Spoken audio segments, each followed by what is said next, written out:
So there's strategy, family, message. Now let's talk about community. What do we mean by community? Well, remember we started this series by saying that no one has more potential to influence a child than a parent. And then we jumped to a value that almost seems like it's competing, but it's just as important when we said a parent is not the only relationship that a child needs. What we've understood over the last several years is both of those relationships are important, and they both play a different role in the life of a kid. But it's important for all of us, leaders and parents, to understand the value of community and putting consistent leaders in the lives of kids. I mean, I think I first understood that principle when my oldest daughter played basketball. There was this one game where she literally hit 8 three-pointers in a single game. I was so ecstatic. I mean, I was jumping up and down. We got in the car, and I was like, you're the best basketball player the world's ever known. You're unbelievable. This is just incredible. And of course, you know, I was kind of taking a little bit of the credit for myself, even though I wasn't a good basketball player, but somehow I was like, you know, you're just a great daughter. That means I'm a great dad. I don't know how it all worked, but in the middle of all that, she looked at me and she said, did the coach say anything to you? I'm thinking, what do you mean, did the coach say anything? I'm your father, and I thought you played a great game. And all of a sudden it dawned on me that she was more concerned about what another adult thought than she was what I thought. That was kind of a defining moment for me as a parent, when I realized that my children actually need, crave, desire approval and direction in their life from other adults other than just me. And that as a parent, not only did I need to be okay with that, I needed to understand the power of that in the lives of my kids. And if I was going to be a smart father or a smart parent, I would actually think in terms of how to be strategic to invite other adults in the life of my kids. And as a church leader, if I put that hat on for just a second, one of the greatest gifts that I can actually give to a child or to a family is to put other adults in their lives that would say the same things, that would reinforce the same things that I say. So, when you elevate community, you do for a few what you wish you could do for more. It's this idea that you make a strategic decision as a leader that you can't do everything for everyone. So instead of giving up, you decide, but I can do something for a few. I can invest my life in a few people and make a difference in their life. And at the end of the day, that difference can be recognized exponentially because those people, if they take that same mindset, can invest in the lives of others, and we're basically reproducing influence in a number of different ways for the next generation. It's just a simple principle. It's the idea of leading small. We use the phrase lead small because we want everyone to think in terms of getting kids in a smaller context of relationships as you're moving them to the end in mind that we've decided you need to move them to. So how do you lead small? Well, one of the best examples I can find in Scripture in the New Testament is what Jesus did. He literally decided that he would invest the 3 years of his ministry in a handful of disciples so they could understand what it meant to know him, and he could create a place where together they would be physically present in each other's lives and where it was safe enough for them to dialogue and discuss issues that were complicated. We talked about doubt a while ago. We talked about giving margin in our message and sometimes making sure that we don't say everything so that kids can take that tension and use it for learning.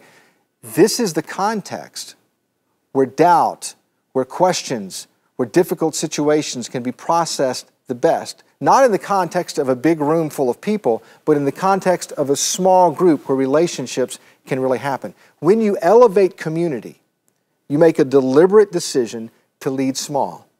Not only that, when you elevate community, you cooperate with something God's already doing. You say, what do you mean by that? Well, have you ever stopped to think about this question? What makes someone grow spiritually? What is the catalyst that causes someone in their spiritual growth to move in a more positive direction in their relationship with God? Maybe the best way to ask the question is to ask it this way. What made you grow? What are the things in your life that caused you to grow spiritually?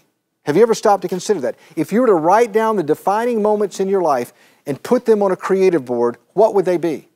The time that someone spoke into your life and built a relationship with you, the time when an event happened that was unexpected, or when you listened to someone speak and there was a truth that jumped out and you understood it for the first time, if we were to literally put the mile markers in place to talk about your spiritual journey, what would those mile markers look like? And I have a sneaky suspicion that after you looked at all those mile markers, and as you looked at the things that were catalysts for discipleship and spiritual growth in your life, in the center of all of that would be people. A significant list, maybe even a short list of people who showed up at your life at the right time to lean into you, to speak into your life, to help you interpret things, but to walk along beside you as you, in your life, process faith and process life. The point is this. If that's true for you, why isn't it true for the next generation? And if that's the way God tends to grow us, then why don't we cooperate with what God is already doing in our lives by simply deciding we're going to invest in a few, we're going to lead small, we're going to be intentional about getting involved in people's lives for the sake of spiritual growth. So don't forget, when you elevate community, you do for a few. When you elevate community, you cooperate with something God is already doing because it seems to be the way God disciples and grows us with other people. And when you elevate community, you also do something that culture isn't doing. I mean, there's nothing really in culture that can match or compete with the idea of a small group leader in the context of a group of people that have a place to belong and people who believe in them. Now, I mean, you have clubs and you have teams and you have all kinds of things in culture that in some way create a sense of community, but we're talking about something different. We're talking about a very unique dynamic that exists between a handful of people and a consistent leader in their life so they can talk about issues and grow spiritually in their faith. And the reason I say that is because there's a temptation for us in church world to put all of our resources, all of our time, all of our energy into what we consider to be the production or the big room or the big group. And I'm not saying we shouldn't be excellent when it comes to quality and use every tool we can possibly use to engage a generation to understand these principles and to present and to teach in the most excellent ways we possibly can. But what I'm suggesting is this. As good as we can make that, it's still not a substitute for what happens in the context of community. As a matter of fact, I would go in further and I would say this, that you can spend thousands and hundreds of thousands of dollars to create an experience for teenagers or for children. And culture will come along and outspend you 1,000 to 1 to create a better community and a more exciting experience. But what culture can't do that you can do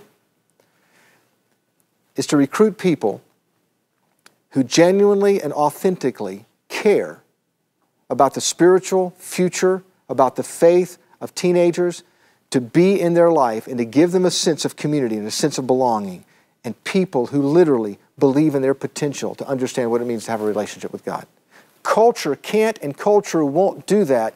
That's why the church should play to their strength. That's why the church should decide if we have to economize, the last place we'll economize is in the context of a small group. And it doesn't matter if you're a large church, it doesn't matter if you're a mega church, it doesn't matter if you're a traditional church, it doesn't matter if you're a small church. This principle applies in a transferable way across all those styles of churches. So when you elevate community, you actually do something that culture isn't doing, and you also do something that parents can't do. I'm actually a parent of 4 children. Right now, they're young adults, and I remember when they transitioned from childhood to adolescence and into their teenage years. The phenomena that for me that was the most striking mark of moving into the teenage world was they cared more about what other adults thought than what I thought. They needed other adults in their life for a different reason than they needed me. But it was very important for me as a parent to realize and to understand why that was significant. Because as they transitioned toward adulthood, they needed other adults confirming, affirming, approving their life. And there was actually a sense in which they craved that. I remember riding down the road with my kids on a number of occasions, and I would have my son or one of my daughters say, you know, so-and-so said this week, and I just thought it was amazing. And they would quote one of our leaders or one of their small group leaders, and I would think, I've been saying that for 16 years. But the difference was someone else said it. Someone else was investing in their life, and they heard it in a different way, at a different time, at a different stage from someone else, and that reinforced it in an entirely different way. Because what I need as a parent and what every parent needs is for other adults to show up and to invest in our kids to do something that as parents we can't do because they need other voices besides just our voice. When we talk about the values for a small group leader, this is one of the values. And I want to go through those values really quick with you so you can get a context of what the job description is for a small group leader, since this is such an important role. And one of those is simply this: to partner with families. Because again, if the family context is where faith is nurtured, it's important that we take these truths and we're saying the same things so that parents as well can be engaged, and this is a partnership between both sides of leaders and parents. That's how we think Orange.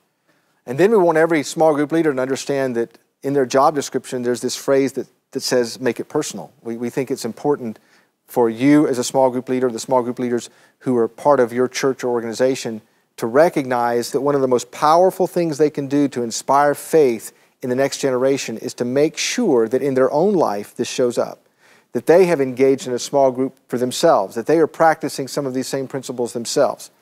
And then there's the idea of being present. That means you're physically going to be there, that you're physically going to be spending time on their turf, that you're physically going to be available so that you're spending quality time with them to get change in your pocket, to earn the right to show them and to connect them to their faith. We just have this fundamental belief that your faith and my faith are best understood in the context of relationships where we're connected with other people, and that outside of those connections, it's difficult to do faith alone.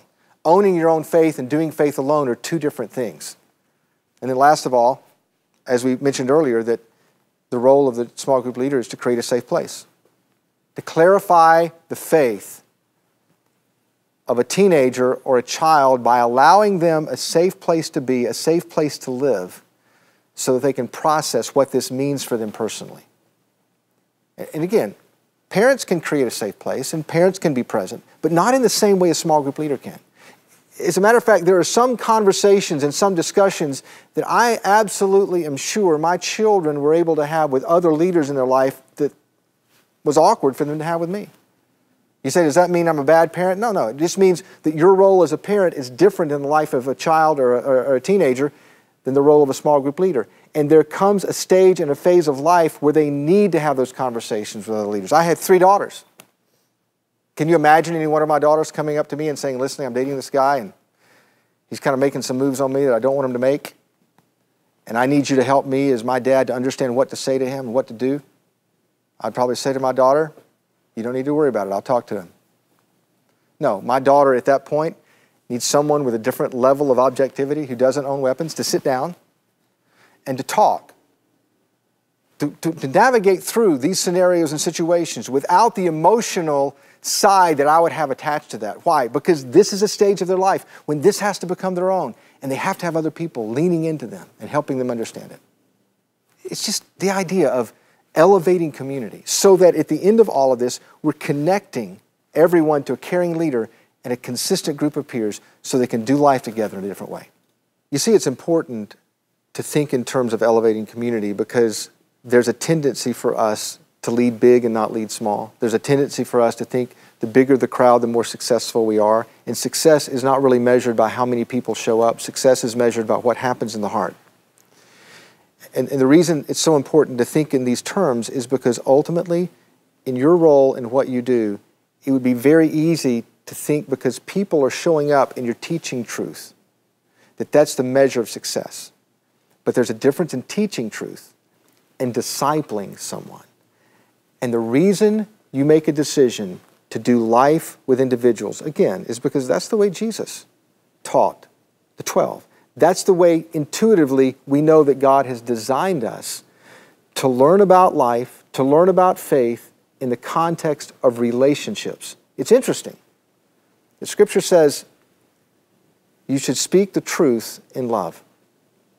That implies that if you're teaching a class, they might be learning information, but if you want them to learn truth in their heart, you've got to create a context, the right kind of relationship, because there are only some truths that are understood in the context of genuine, authentic love.